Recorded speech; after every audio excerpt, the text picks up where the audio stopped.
말씀 주제는요, 아시나요 지동신을이라는 주제인데요. 조금 선뜻 이해가 되지 않을 단어가 하나 있죠. 지동신이라는 단어가 있는데 이 주제로 하나님의 말씀 좀 살펴보도록 하겠습니다. 지난주에 태어난 지 얼마 안 되던 제 셋째가 입원을 하게 됐어요. 그리고 이제 지금은 뭐 이제 다행히 퇴원을 하게 됐는데요. 저 나름대로 정말로 힘든 한 4, 5일을 보냈던 것 같습니다. 단순히 두 아이를 혼자 보아야 하는 것 때문에 힘들었던 것도 아니고요. 마음이 무거워서 힘들었던 것도 아닙니다. 준비 없이 응급실에 갔었고 급하게 이제 입원을 해야 되는 상황에서 저 마음도 막 되게 조바심도 많이 나고 아이들도 챙겨야 되고 하면서 오가는 길에 차 안에서 뭐 김밥도 좀 먹고 빵도 먹고 막 그랬거든요. 그래서 목요일날 저녁을 그렇게 해결하고 또 금요일날 오전에 또 못 산 집을 또 갖다 주는 길 가운데서 또 그렇게 급하게 밥을 먹다 보니까 체했나 봐요. 너무 아픈 거예요. 이제 돌아오는 길부터 막 몸에 열도 나고 막 애들도 챙겨야 되는데 애들은 이제 집에 있고 막 너무 힘들었어요. 그러다가 정말 아빠 좀 쉽게 하고 이제 누워서 잠이 들었거든요. 금요일 날 오후에 잠이 이렇게 들었다가 순간 제가 깜짝 놀라서 눈을 탁 떴어요. 제 머릿속에 뭔가 차가운 게 확 이렇게 올라오는 거예요. 그래서 제가 뭐야 이렇게 봤는데 이준이가 이렇게 거꾸로 귀신이 이렇게 먼저 저러고 있어. 제가 놀래가지고 이준아 뭐야 너. 우리 이준이가 장꾸거든요. 장난꾸러기. 그래서 또 장난치는 줄 알고 화도 막 나오고 막 하는데 이거 화는 또 낼 수 없고 해가지고 이준아 뭐야 하는데 순간 이준이의 손이 제 이렇게 양쪽에서 이렇게 올라가는 걸 제가 봤어요. 이렇게 뒤에서 이렇게 올리는 걸 봤는데 순간 이게 올라온 게 장난친 게 아닌 것 같아. 만져보니까 열 패치 있죠. 열 패치. 이준이가 열 패치를 딱 붙여주는 거예요. 제가 너무 감동스럽게 이준이 보면서 너무 고마워 라고 제가 이야기했던 게 생각나거든요. 제가 이야기를 소두에 꺼내는 게 뭐냐면 우리 이준이의 이 모습을 딱 제가 묵상하고 관찰하면서 이준이가 어떻게 이런 모습을 보여줄 수 있을까? 이준이가 왜 갑자기 나에게 열 패치를 붙였을까? 물론 뭐 사랑의 마음도 있겠지만 이 6살도 채 안 되는 아이가 아빠가 아프다고 해서 열이 난다고 해서 열 패치를 붙여주는 그 모습이 아마도 우리가 알아가야 될 이 믿음의 모습과 참 비슷하겠다라는 생각이 들어서 제가 한번 소개해 드렸어요. 어쩌면 이 이준이에게는요 평소에 이렇게 붙여왔던 열 패치 효과를 알았고 이 효능에 믿었기 때문에 아빠에게 붙여주는 행동까지 나아갔던 것 같거든요. 사랑하는 성도 여러분, 기독교의 핵심이 무엇이냐고 묻는다면 저는 주저하지 않고요 우리 주 예수 그리스도입니다 라고 표현할 것 같아요. 하지만 조금 더 확장해서 구원의 방법에 있어서 무엇이 중요하냐고 물으면 그 핵심에 우리는 믿음이라고 단연코 아마 설명하게 될 겁니다. 우리는 계속해서 아브라함의 이야기를 통해서 한 성도의 구원에 대한 여정을 알아가 보고 있어요. 오늘은 그 중심 중에 중심에 있는 이 믿음에 대해서 좀 살펴보고자 합니다. 오늘의 본문은요, 성경이 말하고자 하는 믿음, 좀 더 정확히 풀어서 설명한다면요, 믿음에 이르는 구원에 대해 설명할 수 있는 핵심 키가 되는 구절을 포함하고 있습니다. 그것이 바로 15장 6절인데 우리 가지고 계신 성경을 한번 펴셔서 15장 6절 한번 보도록 하겠습니다. 아브라함이 여호와를 믿으니 여호와께서 이를 그의 의로 여기시고 한 번 더 읽어볼까요?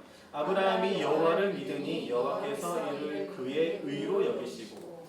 이곳에서 사용된 믿으니라는 히브리어 단어는요 확실하게 하다, 지지하다, 충실하다, 믿다 뭐 이런 의미를 가진 단어입니다.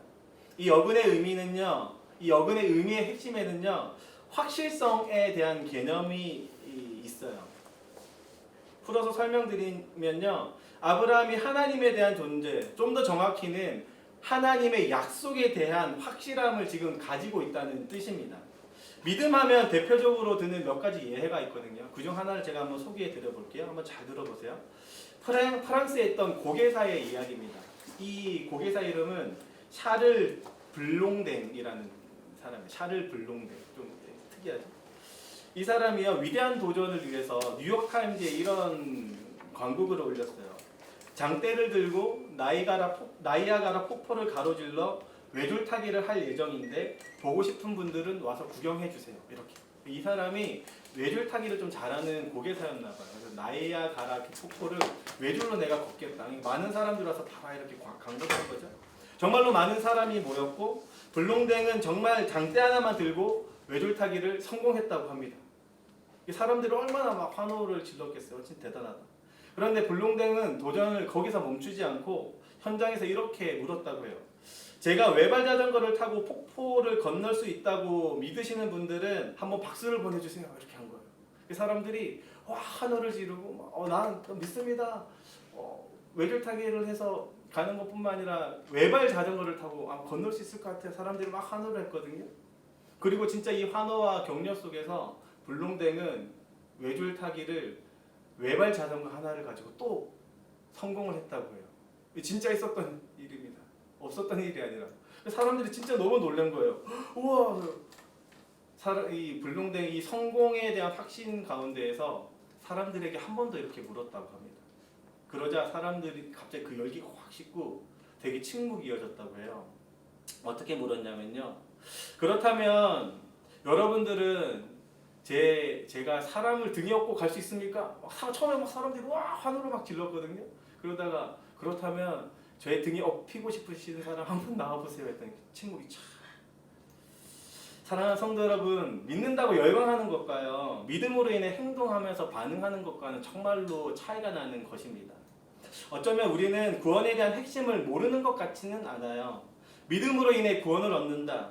하지만 이 믿음에 대한 우리의 이해와 적용이요, 점점 비틀어지고 점점 달라지고 있음을 부정할 수 없습니다. 저는 오늘 믿음을 바라보는 우리의 마음을 좀 더 건강하게 하는 시간으로 가지려고 하는데요. 이 시간을 통해서 믿음에 대해 온전히 이해할 뿐만 아니라 건강한 신앙생활로 이어지는 유익한 시간이 되길 주님의 이름으로 축복합니다. 조금 전 예화에서 좀 살펴보았듯이 성경이 말하는 믿음 또한 단순한 지식과 동의를 넘어선 우리가 알게 됩니다. 처음에는 사람들이 막 동의를 했어요. 막 처음에 보는 외줄타기를 지나는 것을 보면서 환호를 했고 그 지식에 동의도 했어요. 누군가 업으면 통과할 수 있어요. 하지만 거기에서 더 나은 것을 지금 바라보고 있는 거죠. 오랜 시간 신학자들은 성경이 말하는 믿음에 대해서 이렇게 표현합니다. 지식, 동의, 신뢰. 지식뿐만 아니라 동의하는 마음뿐만 아니라 행동하는 신뢰까지 보였을 때 완전한 믿음이라고 표현하는 거죠. 줄여서 지동신이라고 이야기하는 거예요. 그래서 앞으로 성도님들은 믿음하면 먼저 떠올려야 될 단어가 한 가지가 뭐냐면 지동신입니다. 그냥 믿음하면 그냥 고백하는 게 믿음이 아니라 지식에 의해서 내 마음이 동의될 뿐만 아니라 행동하는 데까지 나간 게 믿음이다 라고 생각을 해야 되는 거죠. 곧 하나님이 주신 약속의 내용을 지식적으로 이해하고 또 동의하는 것뿐만 아니라 그 약속에 대해서 신뢰하는 삶으로 나아갔을 때 우리는 믿음이라고 표현한다는 뜻이에요. 샤를 블롱댕이 위대한 도전을 함에 있어서 내 등이 엎어서 가고 싶은 사람 있습니까? 아무도 대답하지 않을 때 유일한 한 사람이 손을 들었다고 해요. 그 사람의 이름이 뭐냐면 해리 콜코드라는 사람이래요. 내가 등에 업혀서 가겠습니다. 지식하고 동의한 것만 멈춘 게 아니라 많은 사람은 거기서 멈췄지만 신뢰함으로 나간 한 사람이 있었다는 거예요.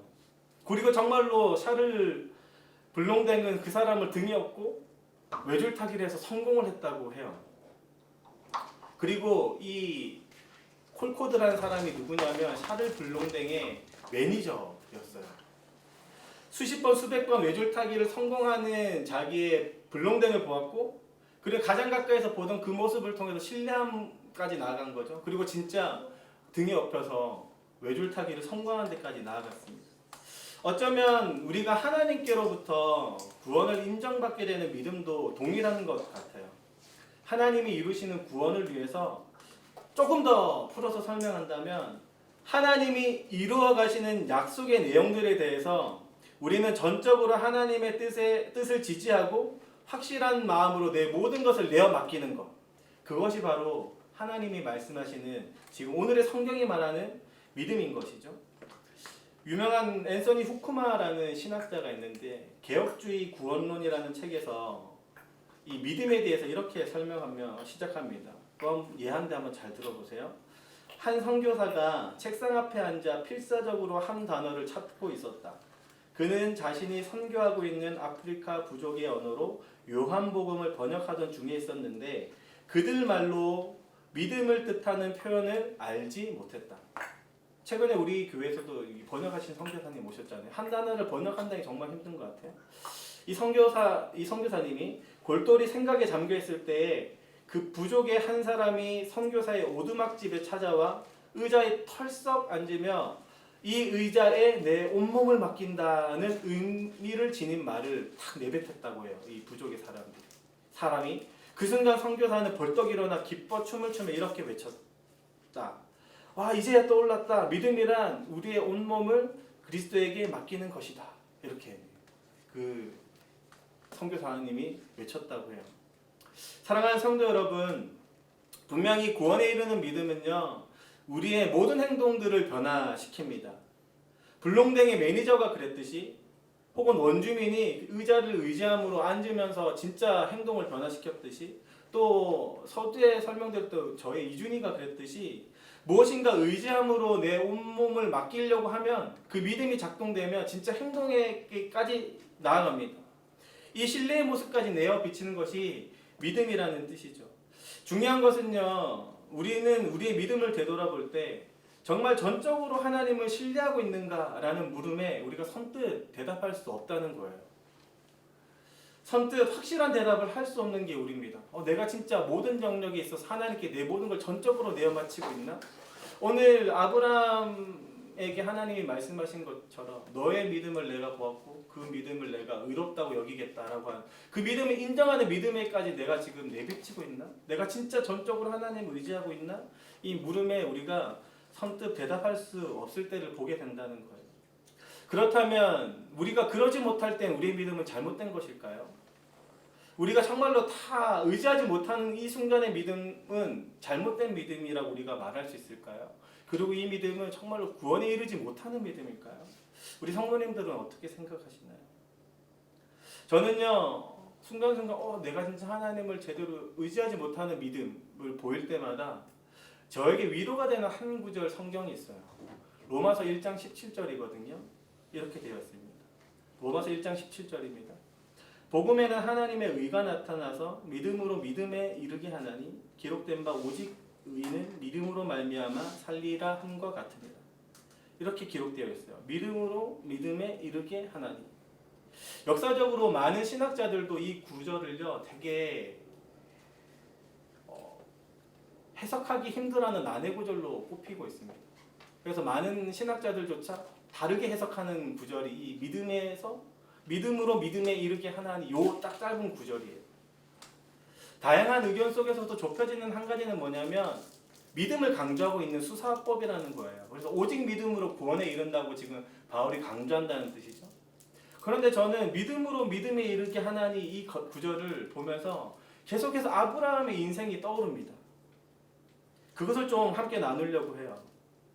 오늘의 본문을 보면요, 아브라함은 먼저 하나님은 먼저 아브라함에게 이렇게 이야기하십니다. 1절이거든요. 한번 잘 보세요. 이후에 여호와의 말씀이 환상 중에 아브라함에게 임하여 이르시되 아브라함아 두려워하지 말라. 나는 내 방표요 너의 지극히 큰 상급이니라. 내가 너의 큰 상급이다 라고 말씀하시는 그 하나님 앞에서 아브라함은 대뜸 이런 반응을 보입니다. 2절입니다. 아브라함이 이르되 주 여호와여 무엇을 내게 주시려 하나이까? 나는 지식이 없사오니 나의 상속자는 이 다메섹 사람 엘리에셀이니이다. 아브라함이 갑자기 자기의 종 엘리에셀의 이야기를 꺼내는 것은 단순합니다. 왜냐하면 하나님께서는 이전부터 큰 복을 약속하셨고 하물며 앞장에 있는 창세기 13장 16절에는 이런 약속을 하셨거든요. 한번 잘 들어보세요. 내가 내 자손이 땅에 티끌 같게 하리니 사람이 땅의 티끌을 능히 셀 수 있을진데 내 자손도 세리라. 정말로 큰 자손을 너에게 주겠다고 하나님이 이 약속의 내용을 더 분명하게 하셨어요. 이 복의 내용이 무엇인지 더 분명하게 하셨단 말이죠. 그럼에도 불구하고 아브라함은요, 하나님을 의지하는 마음으로 달려왔어요. 어느 나이 때까지인지는 모르겠지만 그 약속을 믿고 달려왔는데 삶이 변하지가 않는 거예요. 우리가 이전 시간에도 살펴보았지만 큰 그 가뭄, 그 심리적 가뭄 속에서도 아브라함은 롯에게 선택권을 주고 헤브론 땅에 남는 귀한 결정을 하게 됩니다. 그리고 오늘의 아까 말씀드린 13장의 약속은요, 그 가운데서 하나님께 받은 약속이에요. 하나님이 더 귀하게 보신 거죠. 그래서 더 약속을 더 분명하게 허락하셨단 말이에요. 그러면 아브라함의 마음에 이런 기대가 있을 거예요. 내 삶이 진짜 변화되겠다. 내가 나이가 75세가 넘고 80세가 넘고 할아버지지만 나에게 자손이 점점점 많아지고 세상 사람들이 꿈꾸는 그런 정말로 복된 삶을 살아가겠다 생각하겠죠. 근데 대략 85세까지 되어도 적어도 하나님께서 주신 약속으로부터 10년의 시간이 지났는데도 내 삶은 변화되지가 않는 거예요.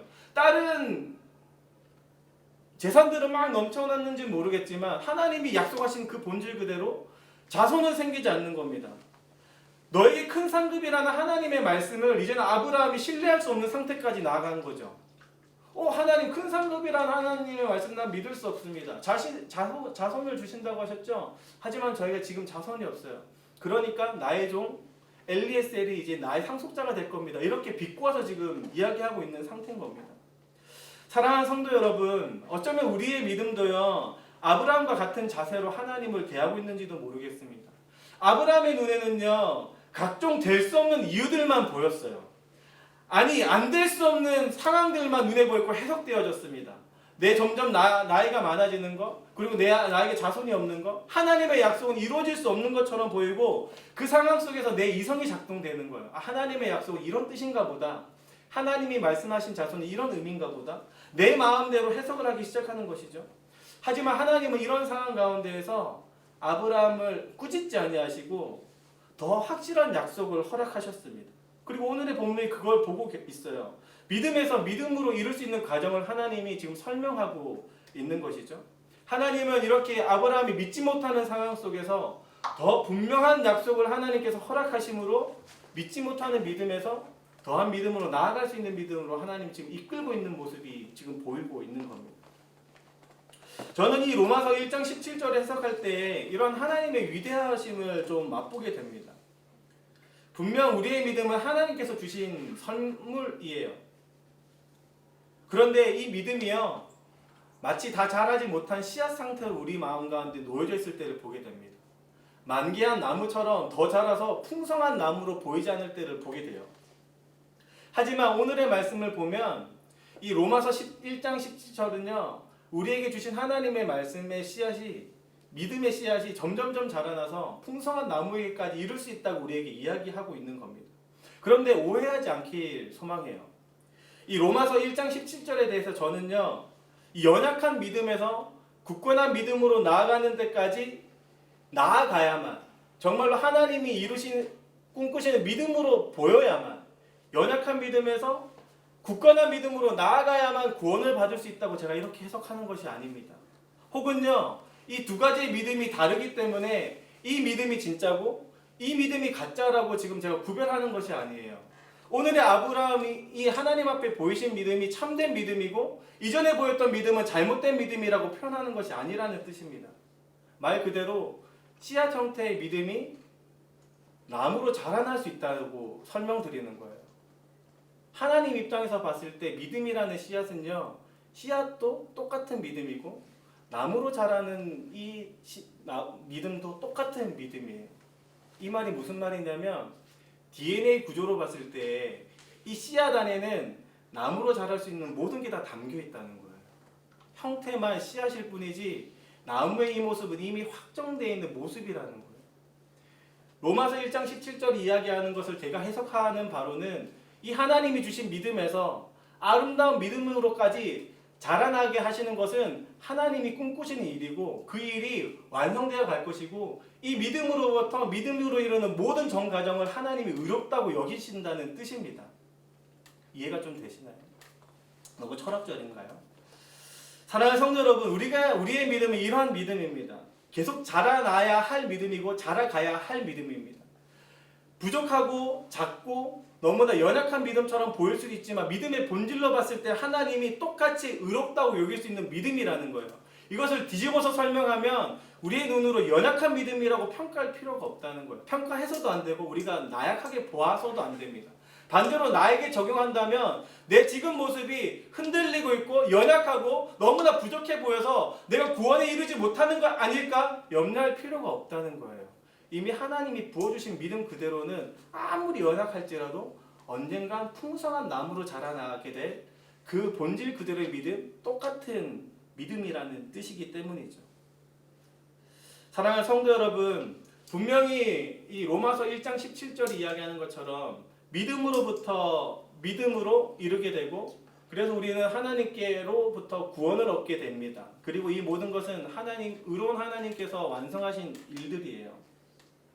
하지만 이 연약한 믿음에서 점점점 자라나기 시작하면 언젠가 아브라함이 22장에서 이삭을 하나님 앞에 내어바쳤던 믿음으로까지 자라나게 될 겁니다. 우리가 이 과정을 누렸으면 좋겠어요. 그렇다면 이 믿음으로 자라나는 과정 가운데에서 우리가 정말로 집중해야 되는 것이 무엇일까요? 서두에서 설명드렸던 바로 지동신이라는 것입니다. 지식, 동의, 신뢰. 참된 지식으로부터 그 지식을 동의해야 되고 그 동의에서부터 우리의 행동이 점점점 나아가야 된다는 거예요. 참된 믿음의 작용이 연쇄적으로 지금 일어나고 있는 것이죠. 우리는 온전한 믿음의 삶을 나타내는 데 있어서 가장 먼저 지식의 내용을 그래서 짚어봐야 됩니다. 우리가 알고 있는 지식이 온전한 지식인지 아니면 잘못된 지식인지, 내가 이 지식을 지금 잘못 해석하고 있는지 아니면 이 지식을 내가 곡해하고 있는지, 이 지식에 대해서 먼저 점검할 필요가 있는 것이죠. 만약에 이 불농댕의 매니저가 맨날 따라다니다가 외줄타기 하던 불농댕이 실패하는 모습을 단 한 번이라도 봤으면 아마 그 등에 업히지 않았을 거예요. 이 자기가 봤던 지식이 잘못된 지식이었으면 신뢰로까지 나아가지 않았을 겁니다. 불농댕의 지식은 100% 불농댕은 그 매니저의 지식은요, 불농댕이 한 번도 실패하지 않는다는 지식을 들고 있었어요. 그렇기 때문에 신뢰로까지 나아간 것이죠. 비틀어진 지식은 반드시 비틀어진 행동으로 나타나고요. 참된 지식은 반드시 참된 행동으로 나타내게 됩니다. 오늘의 본문에서도요, 아브라함이 보면 자기의 상속자가 엘리에셀이 될 거라고 하는 이 지식은 잘못된 지식이 아닙니다. 고대 금동의 문화에서도 자기의 자손들이 없을 때에는 자기의 모든 재산들을 종이 받아서 상속자가 되는 것이 당연했어요. 그렇기 때문에 아브라함의 생각에는 하나님이 그 많은 자손을 준다고 하는 의미가 내 종 엘리에셀을 통해서 이루실 약속이었나 보다 라고 생각할 수 있다는 거예요. 뿐만 아니라 당시에 부부가 아닌 양자를 통해서도 자손을 이어갈 수 있는 거잖아요. 그죠? 내 자손이라고 100% 자손이라고 말할 수 있는 거잖아요. 그렇기 때문에 오늘의 본문 뒤에 보면 16장에서 보면 이스마엘을 자기의 자손으로 생각하게 됩니다. 이스마엘을 낳으려고 하고 이스마엘을 통해서 자손들을 번성시키려고 하는 아브라함의 잘못된 믿음으로 나아가는 거죠. 아브라함 속에 있는 지식들이 잘못된 적용으로 지금 나아가는 게 보이시나요? 하나님이 말씀하신 그 자손이 무엇인지 정확히 인지하지 못했기 때문에 잘못된 두 가지 적용으로 나아가는 거예요. 하나는 엘리에셀이라는 적용, 하나는 자기 이스마엘이라는 다른 자기의 하갈 종을 통해서 낳은 자손. 이런 관점으로 볼 때요, 우리가 가지고 있는 지식을 한번 점검해 볼 필요가 있어요. 참된 믿음으로 자라기까지의 우리의 이 지식이 정말로 제대로 된 지식인지를 한번 살펴볼 필요가 있다는 겁니다. 우리는요, 예수님에 대해서 이렇게 표현해요. 우리의 구원자라고. 그래서 우리의 구원자 되신 예수님을 믿습니다 라고 고백하시죠. 이 지식이 틀린 지식은 아닙니다. 우리는 우리를 구원해 주신 예수님을 믿고 있어요. 하지만 사도신경이 고백하는 믿음의 대상은 구원자로서 끝나지 않습니다. 그리스도를 단순히 우리의 구원자라고만 해석하고 그 지식만 전달하지 않아요. 사도신경은 이렇게 고백합니다. 우리 주 예수 그리스도를 믿사오니. 다시 한번 우리 주 예수 그리스도를 믿사오니. 분명히 이 지식 안에는 두 가지를 다 포함하고 있어요. 내가 아들을 낳으리니 이름을 예수라 하라. 이는 그가 자기 백성을 그의 죄에서 구원할 자심이라 하니라 기록한 이 마태복음 1장 21절과 같이 예수는 구원자입니다 라는 이 예수라는 본인 이름 자체에 구원자라는 게 담겨 있기도 하지만요, 그 앞에 뭐라고 표현되어 있냐면 우리 주, 영어로 롯라고 표현되어 있는 거예요. 우리 주인, 마스터라고 표현할 수도 있겠죠. 주인입니다 라는 믿음의 고백이 담겨 있다는 거예요. 주님이라고 표현하는 이 영어 단어 로드에 대해서 제가 재밌는 하나의 흥미로운 내용을 한번 찾아왔는데 한번 잘 들어보세요. 교양 영어 사전이라는 곳에 담겨 있는 내용이거든요. 한번 잘 들어보세요. 로드, 지배자, 군주, 영주, 주인, 귀족이라는 뜻이다. 먹고 사는 문제 이상으로 중요한 게 있을까? 옛날 영국인의 주신 빵이 얼마나 중요했는가 하는 걸 말해주는 증거가 이 로드 안에 담겨 있다. 단어의 변화 과정은 복잡하니 생략하고 결론만 말하면 로드는 빵이 떨어지지 않게끔 빵을 지키고 관리하는 사람이라는 뜻이다. 지금 들어보셨을 때 어떤 느낌이 드시나요? 로드라는 단어 자체에 내 삶을 지금 주관하는 사람이라고 전적으로 의지하는 마음이 담겨있는 게 지금 느껴지시나요? 중세시대에는요, 빵이 주식이었잖아요. 그리고 이 영주권 아래에서 영주 밑에 사는 사람들이 영주에게 로드라고 부르고 있는 것은 당신은 나에게 빵을 줄 수 있는 사람입니다. 내 삶이 당신에게 맡겨져 있습니다. 라고 지금 표현하면서 주인님이라고 따라다니고 있다는 것이죠. 그리고 영주가 시키는 모든 것을 순종하며 따라야 됐던 게 영주 안에 영주권 안에 살았던 사람들이에요. 사랑하는 성도 여러분, 이것이 우리 안에 주어져야 되는 믿음과 같습니다. 내 안에 주인님이라고 표현한다는 것은 내 삶의 모든 게 하나님께 다 맡겨져 있습니다라는 고백과 같아요. 단순히 나를 구원해 주셔서 감사합니다. 내가 당신을 믿으면 내가 구원을 얻습니다라는 믿음, 반쪽짜리 믿음이 아니라 당신은 나의 구원자이실 뿐만 아니라 내 삶의 주인입니다라고 고백하는 것이 우리의 믿음이라는 거예요. 이 두 가지 믿음이 병행되었을 때, 이 참된 지식이 우리 안에 작동되어졌을 때 우리의 믿음은 정말로 새롭게 행동되어집니다. 현대의 그리스도인들이 왜 계속해서 변질되어지고 왜 우리의 모습이 계속해서 주님이라고 부르면서 우리의 행동이 변화되지 않고 있나요? 어쩌면 그 중심 속에는요, 예수님은 나의 구원자입니다 라는 지식만, 반쪽짜리 지식만 지금 운행되고 있는지도 모릅니다. 이 안에 정말로 예수님은 나의 주인입니다 라는 이 고백이 지금 작동되지 않았기 때문에 내 삶이 변화되지 않는 것과 마찬가지예요. 참된 지식이 들어왔으면, 동의가 되었으면 신뢰까지 나아가야 되기 때문이죠. 예수님이 나의 주인님이십니다 라고 우리가 지식을 들고 있으면, 그것을 진짜 동의한다면 우리의 행동은요, 예수님 정말 맞아요, 예수님이 나의 주인이기 때문에 내가 모든 걸 하나님께, 주님께로 맡기겠습니다 라는 신뢰까지 나아갈 수 있다는 거예요. 하지만 잘 살펴보면 우리의 지식은 늘 반쪽짜리입니다. 예수님은 구원자입니다 에서 멈춰 있는 거죠. 하지만 신앙 고백은 정확히 이야기합니다. 우리 주 예수 그리스도를 믿사오니. 사랑하는 성도 여러분, 우리의 믿음이요, 이 반쪽짜리 지식에서 멈추지 않았으면 좋겠습니다. 더 나아가서 하나님이 꿈꾸시는 주인을 따르는 그 믿음으로 나아갔으면 좋겠어요. 정말로 외줄타기를 하기 위해서 정말로 불농댕에 등에 얹혀있던 이 매니저의 마음과 같이, 의자에 내 몸을 모두 다 맡겼던 한 원주민의 마음과 같이요, 내 모든 것을 예수님께로 한번 맡겨볼 수 있는 믿음이 되었으면 좋겠어요. 오늘 하루가 그런 하루가 되었으면 좋겠습니다. 내가 가진 돈에 전적으로 의지하는 하루가 아니라, 아니면 내가 정말로 진급해야 되는 그 자리를 바라보며 내 모든 것을 쏟아붓는 것이 아니라 내 삶의 주인이 예수님이시고 예수님으로부터 내 삶이 완성된다는 그 믿음으로까지 나아갔으면 좋겠어요. 하물며 아이들을 바라볼 때 아이들에게 학원에 그 짐을 많이 맡기고 많은 학원을 다녀야 아이들의 미래가 보장된다는 그 믿음이 아니라 하나님께로 내어 맡기고 온전히 하나님을 알고 온전히 예수님을 알 때 아이들의 삶이 정말로 변화될 수 있다는 그 믿음으로 좀 나아갔으면 좋겠습니다. 사랑하는 성도 여러분, 우리의 모든 인생의 주인은 예수님이세요. 그것을 우리가 믿는다면 정말로 우리의 삶이 변화되어야 됩니다. 정말로 그 변화되어야 될 줄로 믿습니다. 참된 지식이 있으면 동의되어야 되고 정말로 신뢰하는 삶으로 나아가야 해요. 그러기 우리는 날마다 우리의 믿음을 점검해야 돼요. 내 삶이 변화되지 않는다면 지식이 혹은 잘못된 것은 아닌가? 아니면 참된 지식이 있다면 내가 지금 동의하지 않는 건 아닌가? 아니면 동의하고 있다면 내가 아직 신뢰하는 방향으로 나아가지 않는가? 거기까지 점검하면서 날마다 우리의 삶을 변화시키는 우리 아름다운 하늘꿈 교회 되길 주님의 이름으로 축복합니다.